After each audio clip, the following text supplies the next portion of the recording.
তাহলে হয়ে গেল আমাদের কার্তিকের পালা শেষ।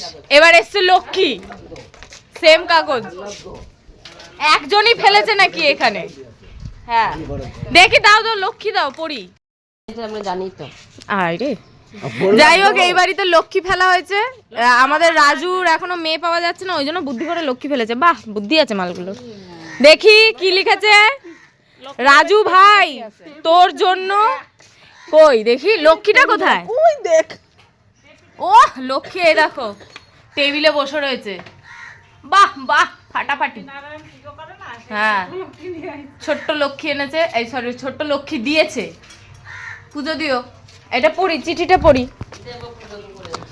রাজু ভাই তোর জন্য এই লক্ষ্মী ঠাকুর দিয়ে গেলাম, মন দিয়ে পুজো কর যাতে তোর বিয়েটা এই বছরে হয়ে যায়, আর নেক্সট ইয়ার কার্তিক ফেলবো, আগে তুই রেডি হয়ে যা। বাহ, কি রেডি হবে?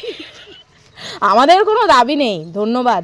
তবে হ্যাঁ, বিয়েতে ভালো মন্দ খাওয়াস তাহলেই হবে, আর এই ঠান্ডাতেই বিয়ে সেরে ফেলিস ভাই। বাবা ধরো, এটা যত্ন করে রেখে দাও। হলো দুটো বাড়ির আমাদের এখানে হয়েছে, ও আর একটা বাড়িতে তাদের বাড়ি। তোমাদের বাড়ি তো ঠিক আছে, আর এইখানে সীমা কাকিকে ফেলে গেছে, এইটা আশ্চর্য।